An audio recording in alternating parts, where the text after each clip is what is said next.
The morning room at Havenshire Manor smelled of lavender and impending doom. Three sisters sat in perfect formation as their mother inspected them like prize mares at auction. Outside the tall windows, autumn leaves danced across the estate grounds, but inside, the air hung thick with expectation. Eleanor Ashford, the eldest at 26, adjusted the high collar of her morning gown. Her hands, though gloved, trembled slightly. Beside her sat Catherine, the middle sister, 23, her beauty already celebrated across 3 counties, and at the end, barely 18, sat little Beatrice, whose innocent eyes had not yet learned the cruel mathematics of the marriage market. "The Duke of Ravensmore arrives within the hour," Lady Ashford announced, her voice sharp as winter frost. "One of you shall become his Duchess before the month is out. The agreement has been made." Eleanor's breath caught. An agreement. Not a courtship, not a choice, but a transaction between their bankrupt father and a duke seeking a wife. "But mother," Beatrice began, her voice small as a frightened bird. Silence. Lady Ashford's fan snapped shut. "Your father's debts require immediate remedy. The Duke has offered a most generous settlement in exchange for one daughter. He has not specified which." Her gaze swept over them like a blade. "Therefore you shall each present yourselves at your finest. He shall choose, and the chosen shall be grateful." Catherine primped before the gilded mirror, confidence radiating from every perfect feature. "It shall be me, naturally. Men always choose beauty." Eleanor said nothing. She had learned long ago that silence was her greatest protection. At 26, society had already written her ending. Too old, too plain, too forgettable. The spinster daughter who would care for aging parents until her own life faded into nothing. But there was something else. Something she had never spoken aloud, not even to her sisters.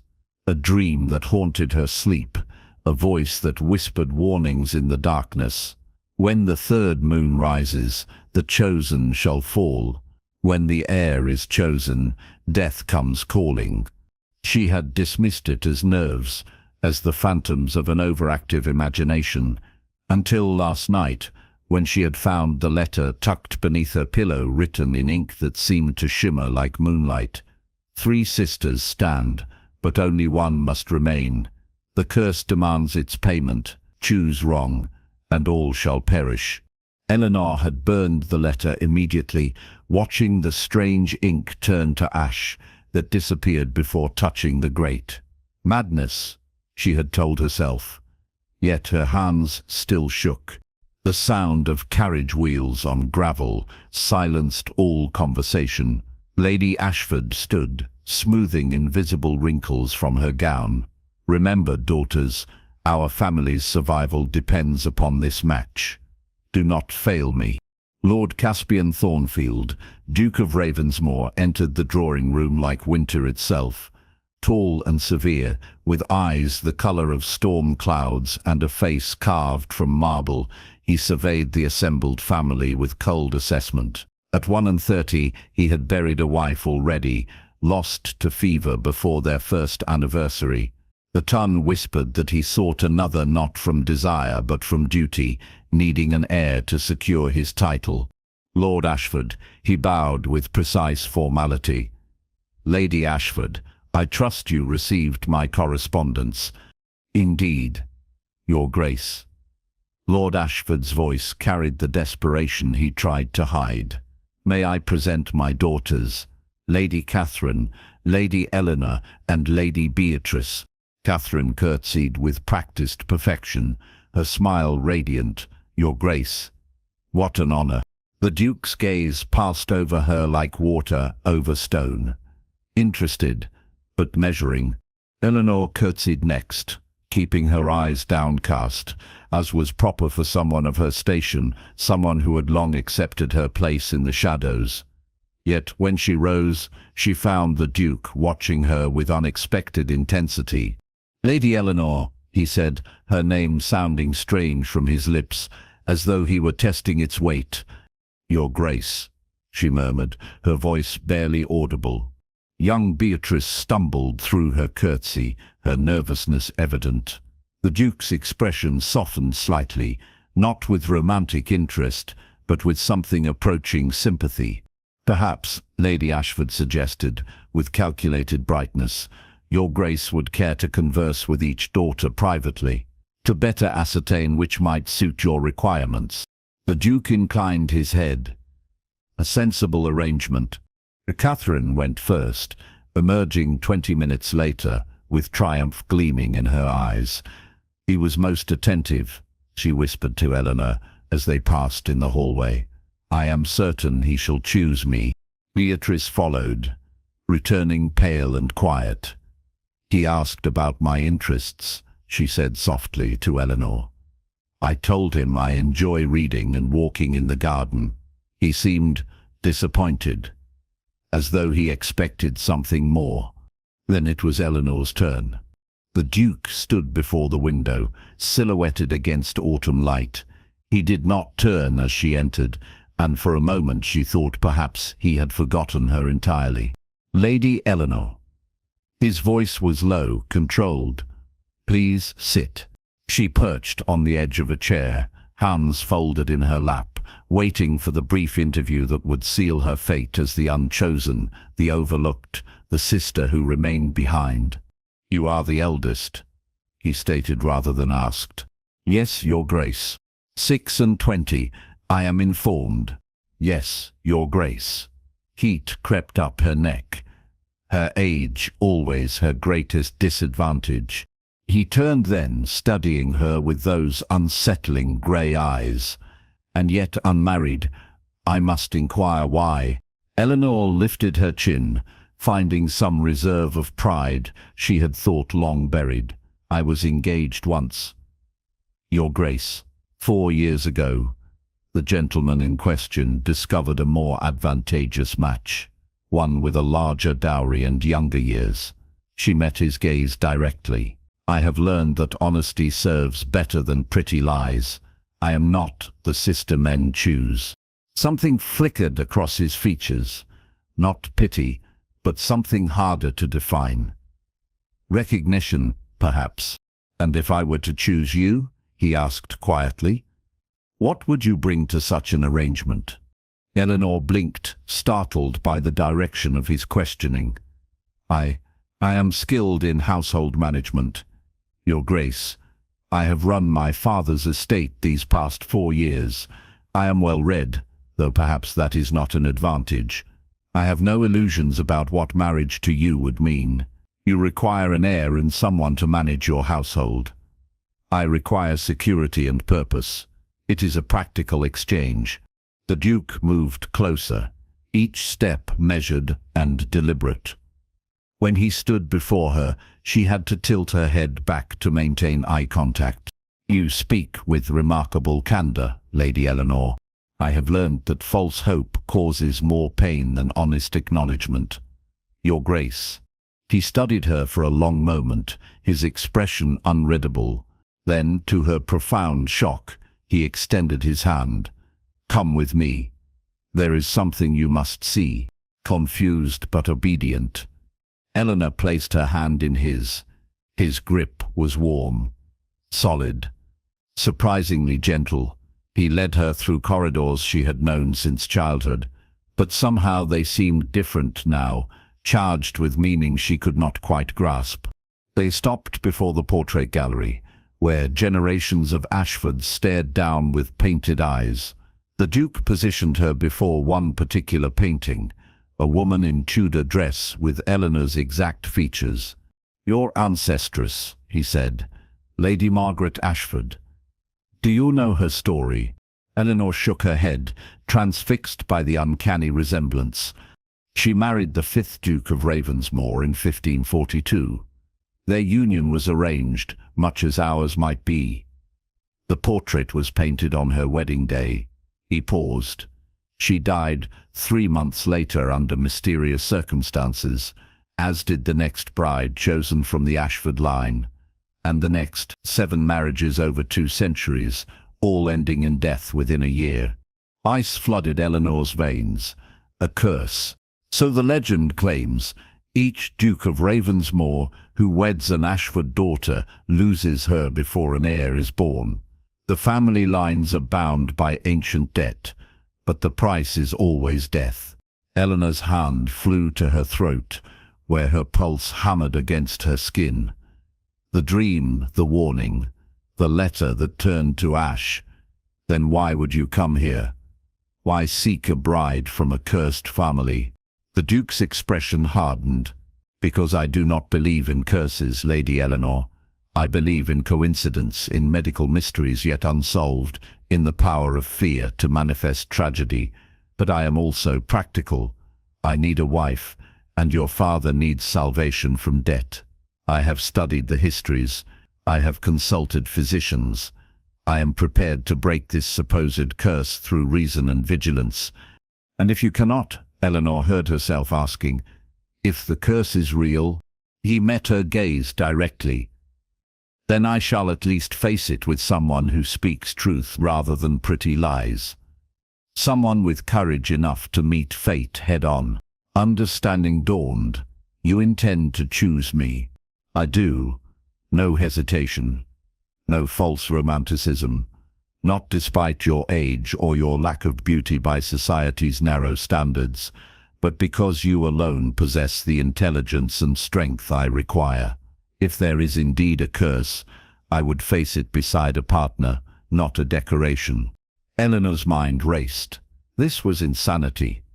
Marriage to a man she barely knew, under the shadow of an ancient curse that had claimed 7 lives. And yet what was her alternative? Remaining at Havenshire, slowly fading into invisibility while her sisters married and bore children. Living as the poor relation, useful only for minding other people's offspring. I accept your grace, she heard herself saying, though I make no promise to survive. The corner of his mouth lifted in something that might have been a smile. That is all I ask, Lady Eleanor. That, and your word that if death comes calling, you will not go quietly. The announcement sent shockwaves through Havenshire Manor. Catherine wept bitter tears of wounded pride, while Beatrice looked relieved. Lady Ashford's face showed her dismay clearly, though she masked it with formal congratulations. Lord Ashford simply looked grateful that one daughter, any daughter, had been chosen. The wedding was scheduled for 3 weeks hence, barely time for a proper trousseau. Eleanor moved through the preparations in a daze, feeling as though she had stepped into someone else's life, someone braver and more foolish than herself. On the 3rd night after the engagement, she woke to find her room filled with cold moonlight. A figure stood at the foot of her bed, translucent as morning mist, a woman in Tudor dress, with Eleanor's own face. You should not have agreed, the ghost whispered, her voice like wind through bare branches. The curse is real, Eleanor Ashford. It has claimed me. It has claimed 6 others. It shall claim you too. Eleanor sat up, her heart pounding but her voice steady. If you were claimed, Lady Margaret, then you know I face this fate willingly. What would you have me do? Hide in fear? Refuse to live because death is certain? The ghost tilted her head, surprised. You do not beg for salvation. I beg for understanding. How does this curse work? What triggers it? How do I fight what I cannot see? Lady Margaret drifted closer, her form becoming clearer in the moonlight. The curse was born from broken promise, from a debt unpaid. The first Ashford daughter was pledged to the first Ravensmore Duke, but she fled with another man. Her father, rather than admit shame, claimed she had died of illness. The Duke discovered the truth and cursed the bloodline in his rage. Each generation must offer a daughter to break the curse, but love must be true. Only true love breaks the chains, and no Ashford daughter has ever truly loved a Ravensmore Duke, nor been truly loved in return. So the curse kills loveless brides, Eleanor whispered. It kills those whose hearts remain unmoved. The curse can sense pretense, arrangement, duty. It demands sacrifice born from love, freely given. The ghost began to fade. You have 3 months from wedding day, Eleanor Ashford. Win his heart or die. But know this, no Ravensmore Duke has ever been capable of love. They are cold men, built from duty and stone. The figure vanished, leaving Eleanor alone in the moonlit dark. 3 months, 3 months to make a marble statue feel, to warm a heart that had been frozen by grief and responsibility. 3 months to achieve the impossible. The wedding took place on a grey October morning, with rain lashing the ancient chapel windows. Eleanor stood before the altar in her mother's wedding gown, hastily altered to fit her taller frame. The Duke waited in sombre black, his expression unreadable. The vows were spoken, the ring was placed. The kiss was brief and formal, lips barely touching. Around them, the guests whispered behind their fans. An odd match, they said. The eldest sister too. One would think he'd choose youth and beauty. If only they knew the truth. If only they understood that beauty and youth had nothing to do with this particular game. The wedding breakfast passed in a blur. Then Eleanor found herself in a carriage beside her new husband, travelling toward Ravensmore Castle, her new home and perhaps her tomb. "You are very quiet, Lady Eleanor," the Duke observed as the countryside rolled past. "I am adjusting to my new title, Your Grace, Duchess of Ravensmore. It sounds like someone else's name. You shall grow accustomed to it." He studied her profile. "I trust the ceremony met your expectations." Eleanor almost laughed. Expectations? What expectations could one have when marrying under curse? Instead, she said carefully, "It was lovely, Your Grace, most appropriate." "You need not address me so formally when we are alone," he said after a pause. "Caspian will suffice." The intimacy of his Christian name felt strange on her tongue. "Then you must call me Eleanor." "Very well, Eleanor." He turned to look out the window. "We shall reach Ravensmore by nightfall. The staff have prepared the Duchess's chambers. They adjoin mine, with a connecting door as is customary. I shall visit you tonight to fulfill our marital obligations. I hope this arrangement is acceptable." So clinical, so cold. Eleanor felt her heart sink. How could she possibly warm a man who spoke of their wedding night like a business transaction? But she merely nodded. "As you wish, Caspian." Ravensmore Castle rose from the moors like a great stone beast, all towers and battlements and shadowed courtyards. Mist clung to its foundations, and ravens circled its spires, their cries echoing across the barren landscape. "It is very dramatic," Eleanor managed as the carriage approached. "It has stood for 600 years, Caspian replied. "My family has always favored endurance over aesthetics." The servants lined up to greet them. A sea of somber faces in crisp uniforms. The housekeeper, Mrs. Blackwood, curtsied deeply. "Welcome home, Your Grace." The Duchess's chambers are prepared as His Grace instructed. Eleanor was led through corridors that seemed to stretch endlessly, past portraits of stern-faced dukes and their pale brides. She counted seven Ashford women who had died in these halls, their painted eyes following her progress. Her chambers were magnificent and cold, all dark wood and heavy velvet. A fire burned in the grate, but it seemed to give no warmth. The connecting door to the Duke's rooms stood closed, a barrier between them. Mrs. Blackwood helped her dress for bed, lacing her into a nightgown of fine lawn and lace. "His Grace is most particular about propriety," the housekeeper said, her tone carefully neutral. "You need not fear any impropriety, Your Grace." After the woman left, Eleanor stood before the fire, trying to steady her racing heart. Tonight, she would become a wife in truth. Tonight began the 3-month countdown to death or salvation. The connecting door opened with barely a sound. Caspian entered, wearing a dressing gown of dark blue silk. In the firelight, his features seemed less harsh, almost handsome in their severity. "Eleanor," he said formally, "I trust your chambers are satisfactory. They are magnificent." She clasped her hands together to still their trembling. He moved closer, each step deliberate. When he stood before her, she could feel the warmth radiating from him, could smell the faint scent of sandalwood and soap. "I shall be direct," he said quietly. "I require an heir. Our union must be consummated. But I have no wish to cause you distress. If you are not prepared, we may wait." Eleanor lifted her eyes to his. In them, she saw not desire, but duty. Not passion, but purpose. This was the man she must somehow teach to love, this creature of ice and obligation. The impossibility of it threatened to overwhelm her.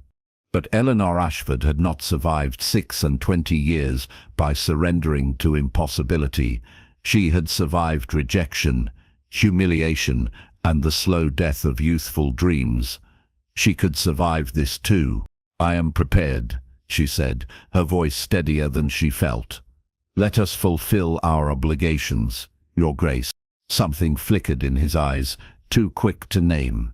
Then he nodded once, and reached for the tie of her nightgown. What followed was efficient and awkward, two strangers performing a choreographed intimacy neither quite understood. There was no tenderness, no whispered words of affection.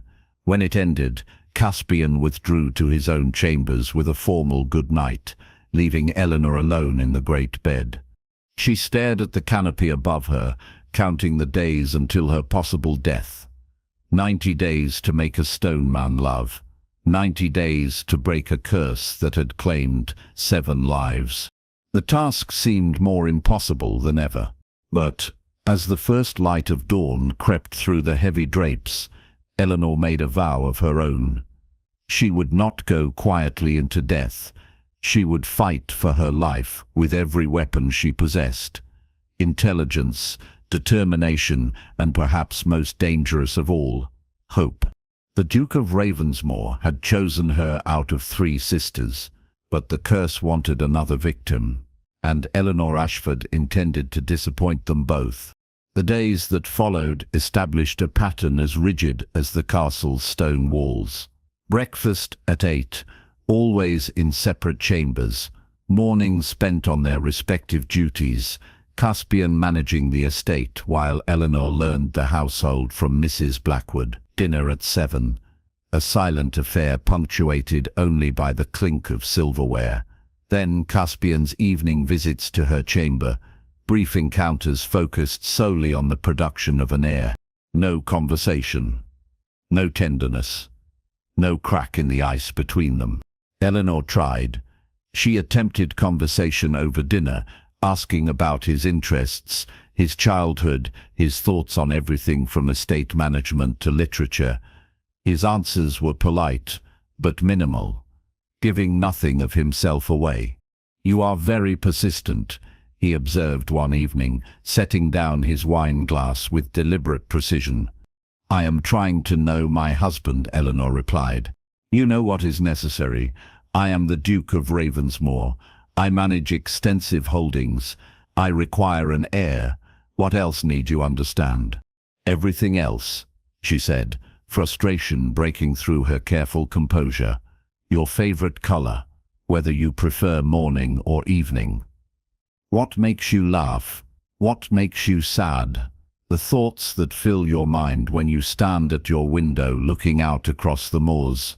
He regarded her with those storm-gray eyes.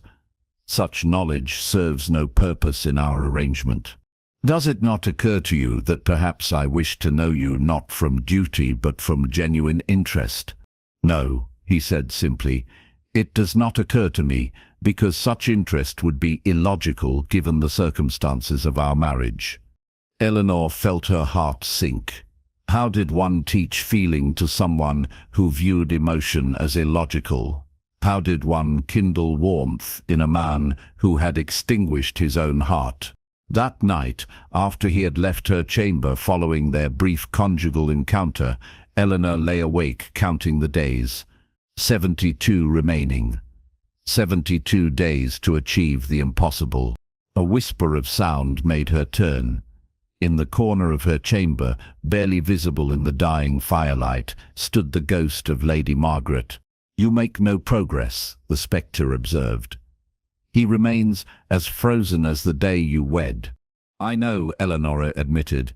"Tell me, Lady Margaret, how did you try? What methods did you employ?"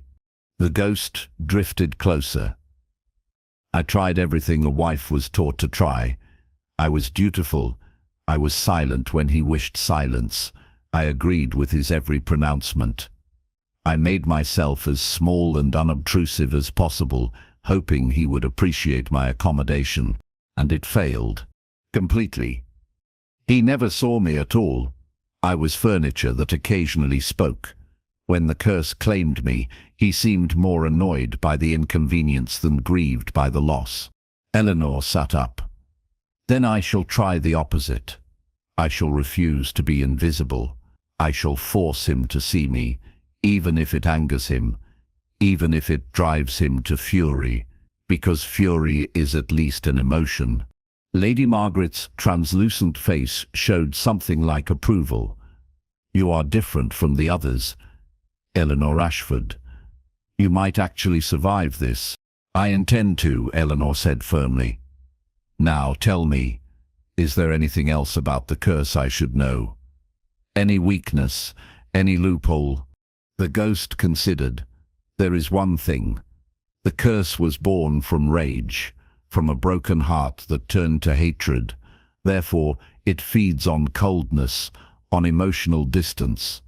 It grows stronger in the absence of feeling. If you could make him truly feel not just desire or duty, but genuine emotion, the curse might weaken enough for you to survive the 3 months."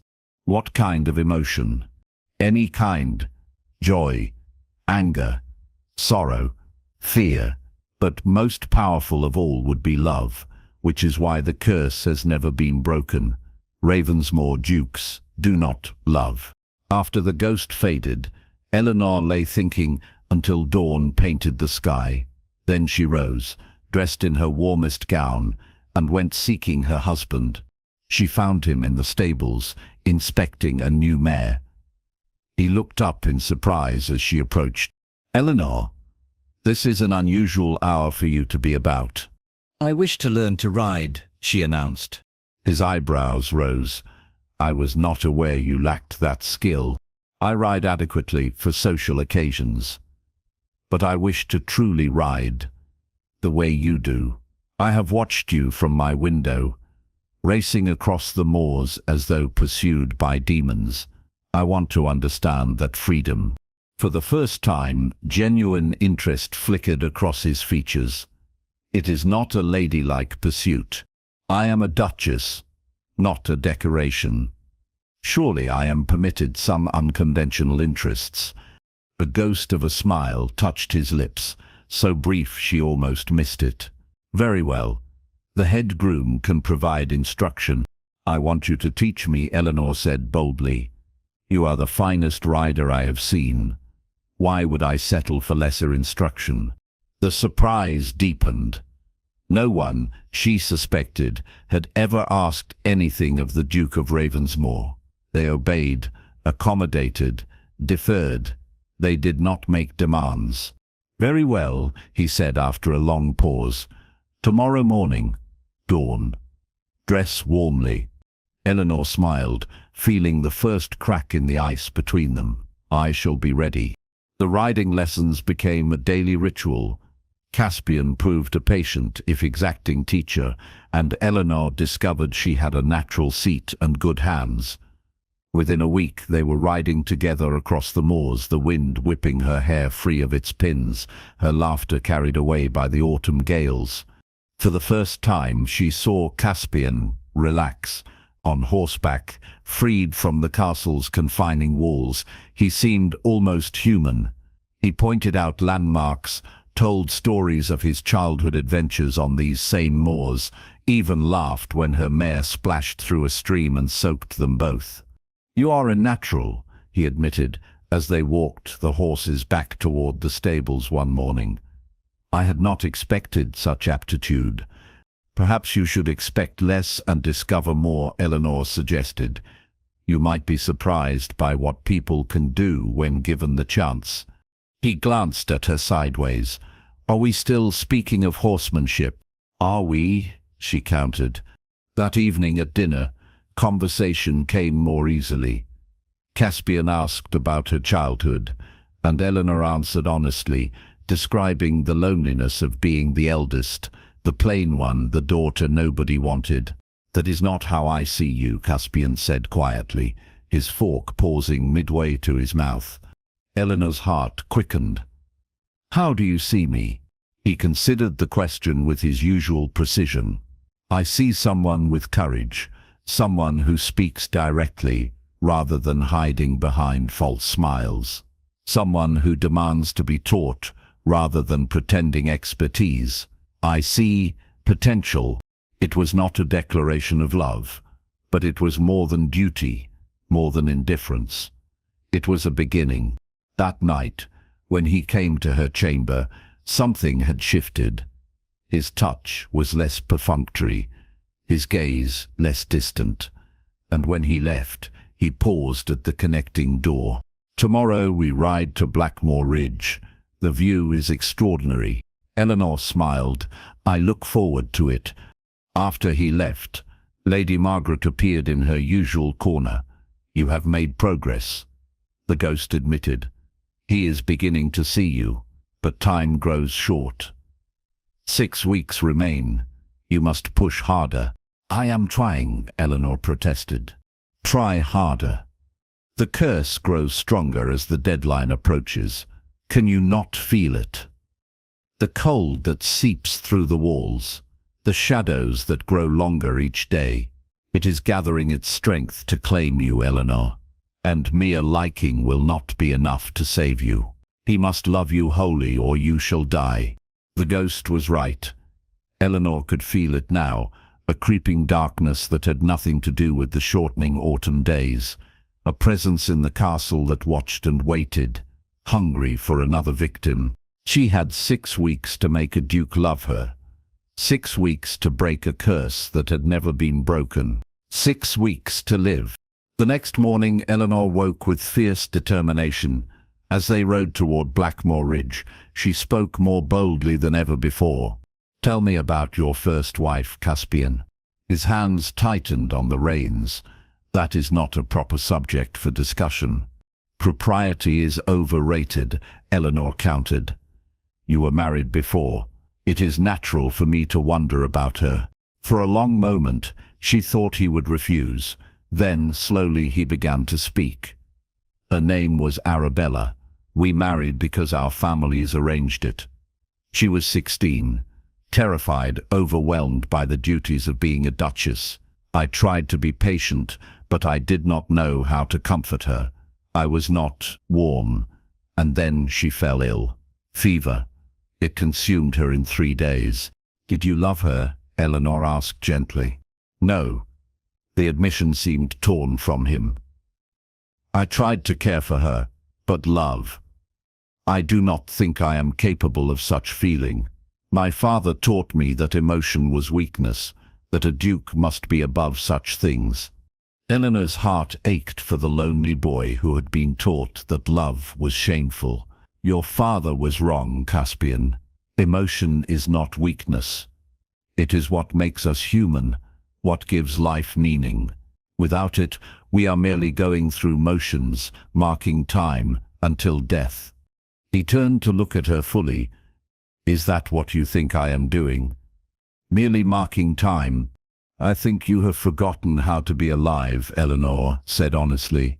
"But I also think you might remember, if you allowed yourself to try." They reached Blackmore Ridge as the sun broke through the morning clouds. The view was indeed extraordinary, rolling moors stretching to the horizon, painted in shades of gold and amber by the autumn light. Caspian dismounted and helped Eleanor down, his hands lingering at her waist a moment longer than necessary. They stood side by side, looking out across his domain. "When I was a boy," he said quietly, "I would come here to escape, to feel something other than duty pressing down on my shoulders.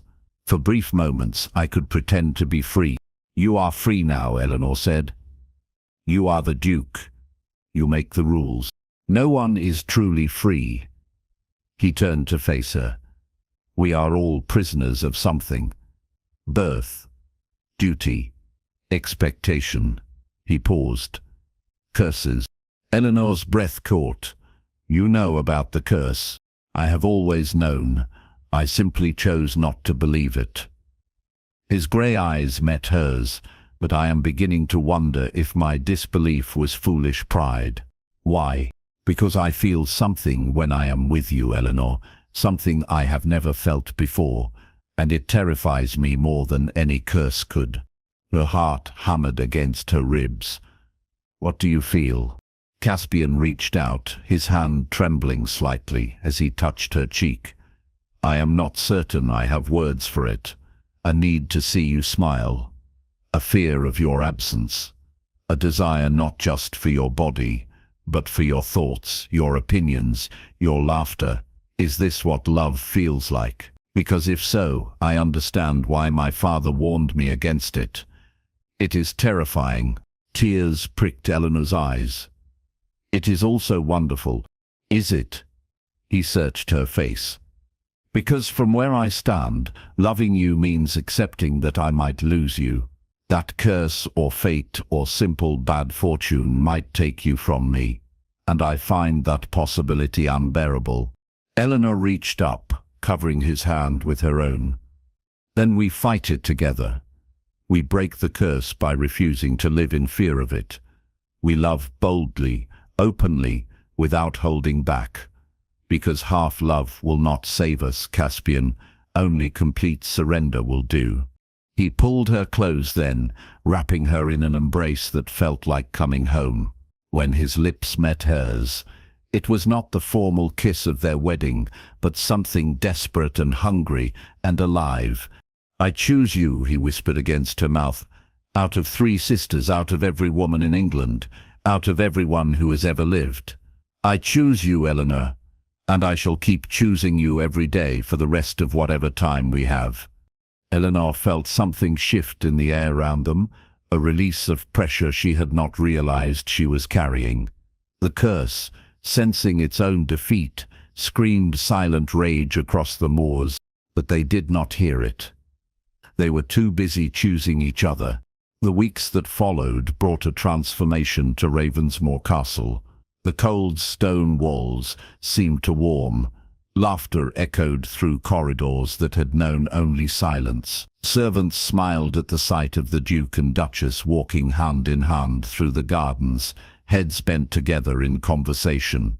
Caspian began courting his own wife, bringing her flowers picked from the winter gardens, reading to her by firelight, sharing his thoughts and fears with an openness that surprised them both. "I never knew marriage could be like this," he admitted one evening, as they lay tangled together after lovemaking that had nothing to do with duty and everything to do with desire. "I thought it was meant to be cold, formal, separate." "Perhaps that is what your parents' marriage was," Eleanor said, tracing patterns on his bare chest. "But we are not them. We are creating something new." "I am terrified every moment," he confessed, "terrified that I shall wake and find you gone. That the curse shall claim you as it claimed the others. The curse is broken, Caspian. Can you not feel it?"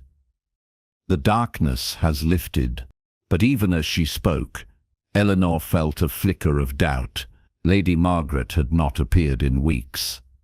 The 3-month deadline was rapidly approaching, and while she and Caspian had found love, had it been enough to truly break the curse? 1 week before the deadline, everything changed. Eleanor woke in the night to find her room freezing, her breath misting in the air despite the roaring fire.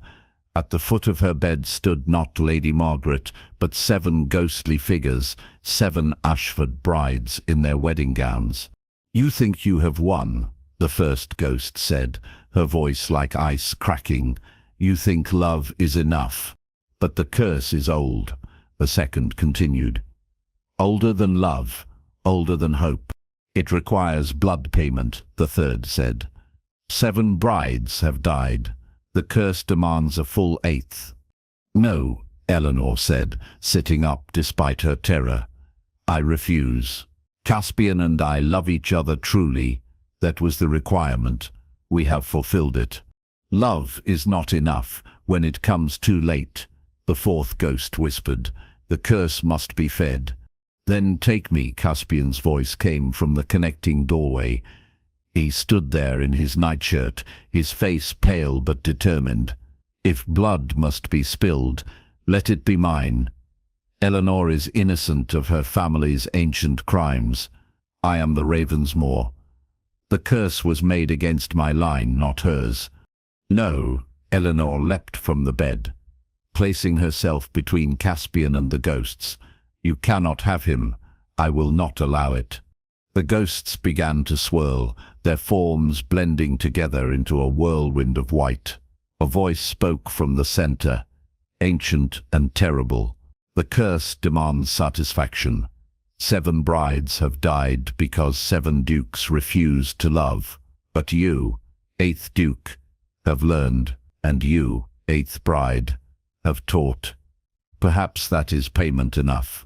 The whirlwind contracted, growing smaller and smaller until it was no more than a point of light.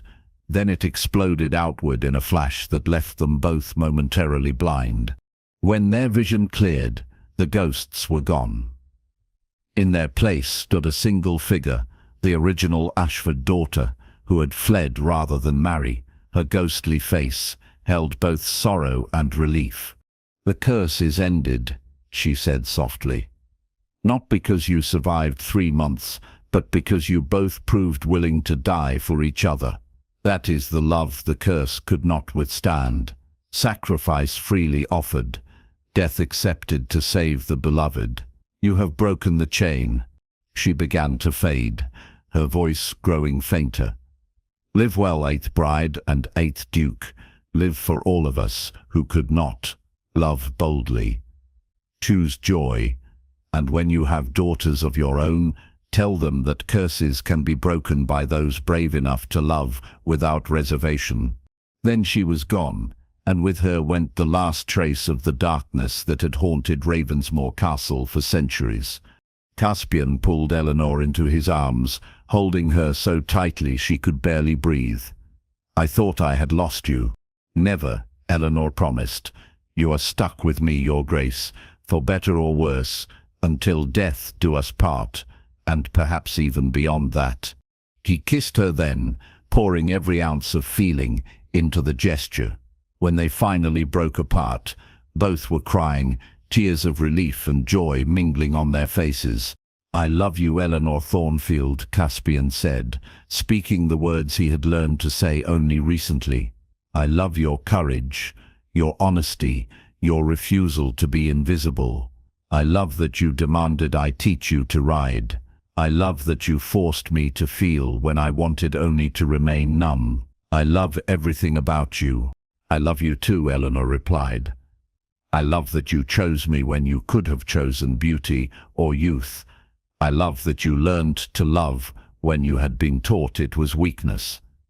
I love your courage in facing the curse beside me. I love everything we have built together and everything we shall build in the days to come."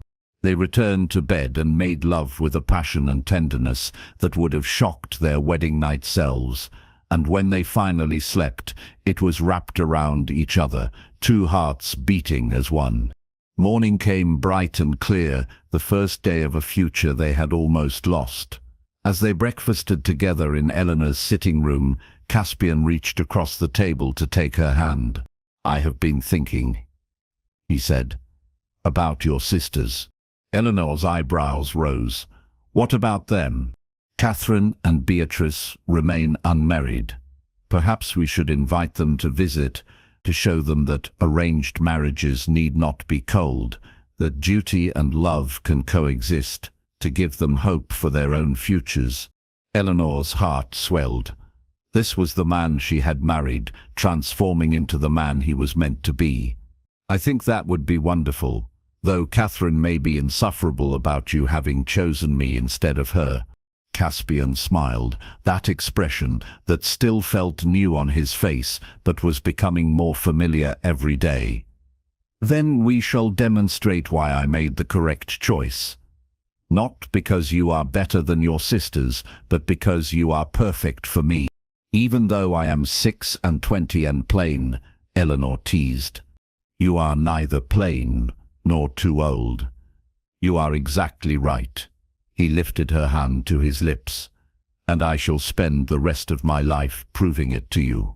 A month later, Eleanor stood at the same drawing-room window where she had waited on the day Caspian first arrived to choose a bride. But everything had changed. She was no longer the forgotten eldest daughter, the one no man wanted. She was the Duchess of Ravensmore, beloved wife, curse-breaker, and soon-to-be mother. Her hand rested on the gentle swell of her abdomen, where their child grew. The heir that had been the original purpose of their marriage, now the product of love rather than duty. What are you thinking?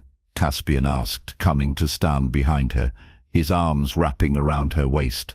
I am thinking about choices, Eleanor replied, leaning back against him. You chose me out of 3 sisters, but the curse wanted another victim. And in the end, we chose each other, chose love, chose life. Every day, we make that choice again. And I would make it every time, Caspian said, pressing a kiss to the top of her head.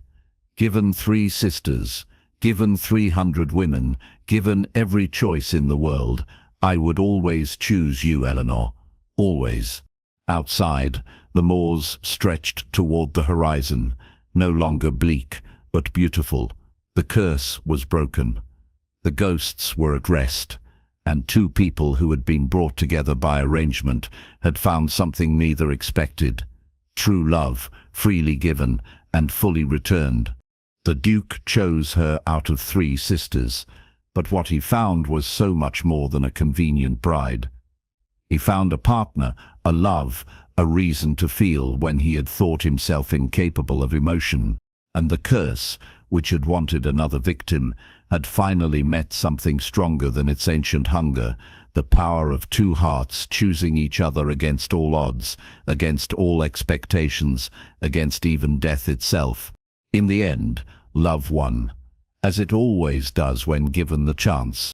If this story of courage, curse-breaking, and unexpected love touched your heart, share it with someone who believes that being chosen is less important than choosing yourself first. Subscribe to join us for more tales where duty transforms into devotion, where the overlooked become unforgettable, and where true love breaks even the oldest curses. Tell us in the comments which moment resonated most with you. Was it Eleanor's boldness in demanding riding lessons, the ghostly revelation, or that final confession of love? Your words keep these stories alive and help us craft more journeys of the heart. Stay with us for the next story beginning now.